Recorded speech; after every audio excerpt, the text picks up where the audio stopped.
we demanded that let the Judicial Commission may inquire this issue with detail. You see, the only hope for the public of Pakistan is the judiciary. Because if the judiciary is not independent, then the hope of the public of Pakistan will be ruined.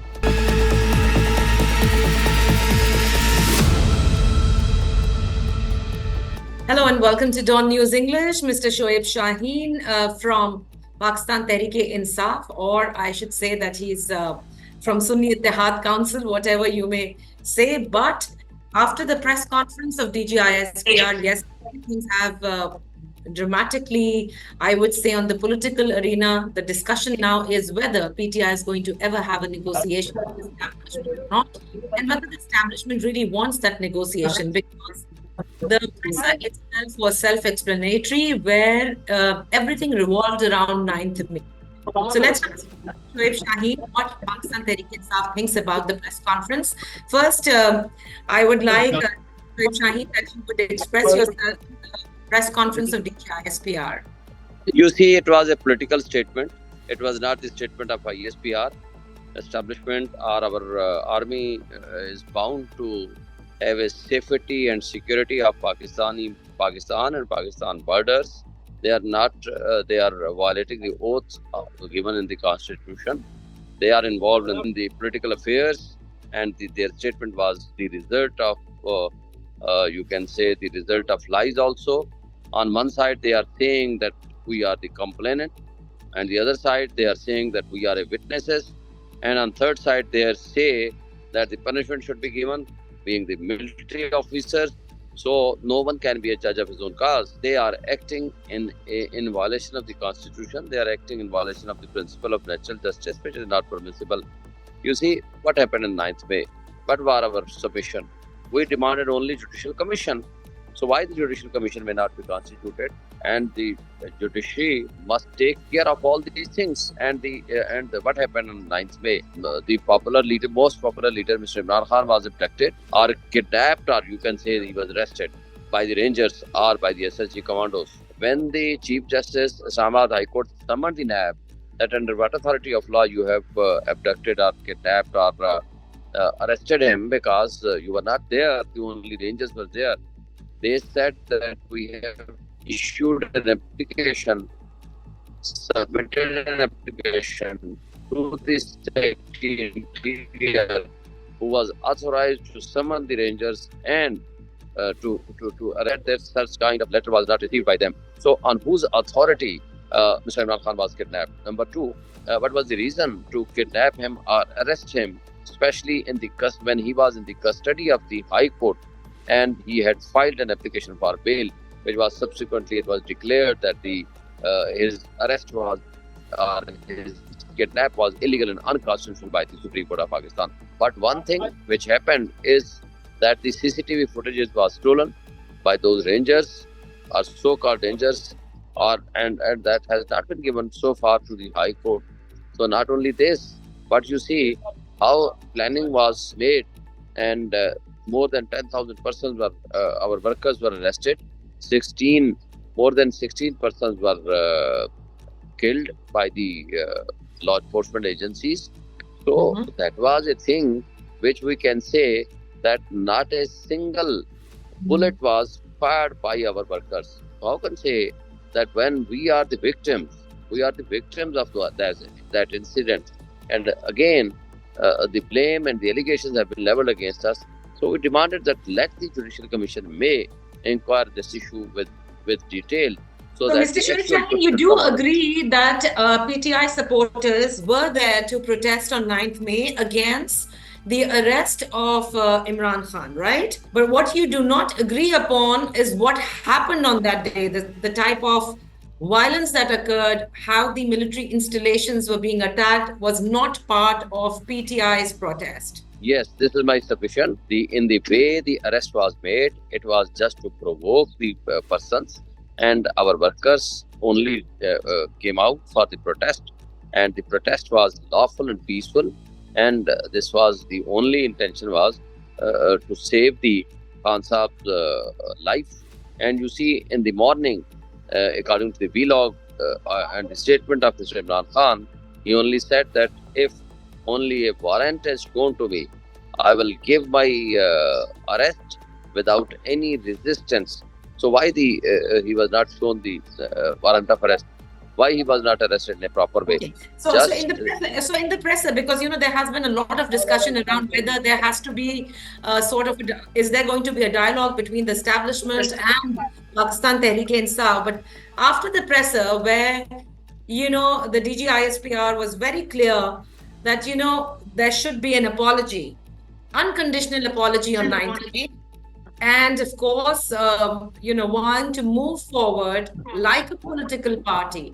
So is Mr. Imran Khan or your party ready to apologize for 9th May? You say we are the victim, so the apology should be from those, apology from Imran Khan. This was the statement today, addressing us and addressing the media persons in the court today when we have met Mr. Imran Khan. So why he should apologize? Apologize should come from the law enforcement agencies. Apologize should come from those persons who have kidnapped him. Apologize should come from those persons who have killed our workers. Apologize should come from those persons or those officials who have violated the constitution. So everything was 9th May was a plan of London Agreement. So Mr. Imran Khan, just 1.5 years before, had already declared that according to London plan, there are 3 conditions, there are 3 the terms of the agreement. One is that Mr. Nawaz Sharif and his family will be exonerated from all the cases. Number 2, Mr. Khan will be kidnapped or he will be arrested and he will be in the jail at the time of elections, before the elections. And third was that the party of PTI will be dismantled. So on 9th May, this was a pre-planned or black swan event and it was a false flag operation. And according to this, it was tried by the management, by the establishment, by the caretaker setup and all those concerned people and the intelligence agencies to dismantle the political party, change the loyalty of the leadership, to make the king's parties and enforce disappearances. And they have kidnapped, not only kidnapped, but arrested many of our workers. They were harassed and our ladies are still in the jail. And in many cases, they have been granted bail from the courts of law, but still they are not being released illegally and unlawfully. After the press conference, do you think there's going to be any sort of dialogue between the establishment and Pakistan Tehreek-e-Insaf? Because I believe that there was a committee that was constituted on behalf of PTI to have or hold such negotiations. You see, we do not believe that the establishment should be considered as a party. It is not a party. They are the instruments. They are the department. They are the public servants. They have to serve the public of Pakistan. They are paid from our pocket. They are paid from the public funds. So they are not the bosses. So the public is the bosses. Public has decided. Public has the authority to have its representation in accordance with the constitution. So when the constitution is being violated by the establishment, we only say that they should work in accordance within the parameters given, within the limits given by the constitution of Pakistan. So when the constitution is being violated, they have transgressed their powers, and they are saying that we are the state. That is wrong. They are not the state. They are one of the limb of the executive authority. They should work with the constitution, and there must be a supremacy of constitution and rule of law. That is our point of view. And rest, if they want that to remain within the limits of the constitution, that's okay. We are ready to talk with everyone. But if they say that we are superior, if they say we are superior to the constitution, when they say that we are superior from the law, then we do not accept such statement or such kind of their behavior and such phenomena, which is not acceptable to us and not acceptable to any person who believes in the supremacy of constitution and rule of law. With this sort of, what you're saying, and you have leveled very serious allegations against the establishment, the military establishment. I would want to know, what does PTI think? How are they going to move forward in this political arena where you don't want to hold any sort of negotiation with the establishment? No one is ready to apologize for 9th May. You're not ready to sit with the government right now for any sort of talks. Then how are we going to proceed forward? You see, the present government, which has been constituted in a manner that Mr. Kakar, who was the then Chief Executive and Prime Minister of Pakistan, what he says that the present government is the result of Form 47. He himself says, and which has been admitted and accepted by Mr. Hanif Basi. You see, so in these circumstances, what can I say? That it is not possible to say that this is the legitimate government. So when we accept them, it means that we are accepting the legitimacy of the present government. They are not the legitimate, they are the illegitimate. So you see how they have been, the rejected persons have been appointed by the establishment, and with the help of the establishment, they are violating the constitution because it is the prerogative and it is the only power and the authority of the public of Pakistan, the people of Pakistan. They have to send their representatives in the assemblies.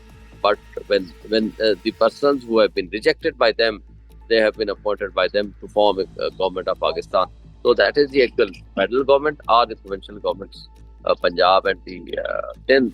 So we do not accept them in a manner when in the position. However, we are ready to talk if they constitute a judicial commission. Actually, if they serious that the persons who have been elected, the mandate is given to them, the mandate is not theft by them. So it's okay if they accept our slogans or accept the mandate of the public of Pakistan. We are ready to talk. Okay, so that's quite an extreme position that PTI has taken. But Mr. Shoaib Shaheen, because you yourself are a senior lawyer, I would want to know that how much of expectations or hope all of you attach to the judiciary. Do you think that the sort of justice that you're asking for can be obtained now through this judicial system that exists? You see, the only hope for the public of Pakistan is the judiciary. Because if the judiciary is not independent, then the hope of the public of Pakistan will be ruined. All the high courts and the district judiciary have sent letters and their reports to the Supreme Court of Pakistan that the interference is being done by the intelligence agencies into the affairs of the justice system. So the justice system has been paralyzed. No doubt that there are a few judges and there are many judges who are working hard without fear and favor. But the issue is that the interference by the intelligence agencies is an open secret. This has been written to them. This has been written in the reports. And similarly, you see letter of 6 judges sent to the Supreme Court of Pakistan that specifically says that the intelligence agencies and especially ISI wanted a judgment in favor of against Mr. Imran Khan. So for that purpose, the brother-in-law of one judge was kidnapped, and you see what happened then again. And similarly, some judges were so harassed that they will be admitted in the hospital. And in some judges' matters, there were cameras in their bedrooms. So all these tactics and the harassment is being continued not only in Islamabad but also in Peshawar. The judges were being threatened of dire consequences, threat of life. And similarly, the Lahore High Court gave the opinion, and the Pakistan High Court also. So I think now this is the time that the judiciary should act proactively in accordance with law, in accordance with the constitution, and independently, so that the public rights and the fundamental rights of the citizens of Pakistan should be guarded. Okay, lastly, I'd like to ask you that PTI seems to, organize some sort of public rally on the 9th of May, when you mark a year of exactly 9th May, right? What exactly is the objectivity of such a rally? Workers were killed, so there will be dua for them. And the Mr. Imran Khan was kidnapped and abducted. So against this act, we shall have such kind of release to protest against these illegal acts. And this 9th May was a false flag operation against the party and just to dismantle or crush the party workers. So this was a plan which was organized by the PTM and as well as by the establishment. So we had to give the clear picture to our public of Pakistan. Do you think you can really function, or PTI can function ahead the sort of allegations, and very serious ones, that you are hurling against the current establishment? And Mr. Imran Khan has taken the name of the Chief of Army Staff quite a couple of times when he meets informally with the journalist in Adiala, saying that, anything happens to him, he's to blame. That is the current Chief of Army Staff. You see, Mr. Imran Khan today also said that he was not elected person. He does not come from the referendum. He was nominated. He is an employee because it is our army. We respect it. And the family of Mr. Imran Khan is half bureaucrat and half is in the Pakistan army. So the Pakistan army is ours. We have a lot of respect. And some family members of Mr. Khan was martyred. So it does not mean that we are against the army. But one person's rule, if is against the constitution, so we do not accept the unconstitutional acts of one person. Okay. Thank you so much, Mr. Shoaib Shaheen, for your time for Dawn News English. That's all for now. Take care and goodbye.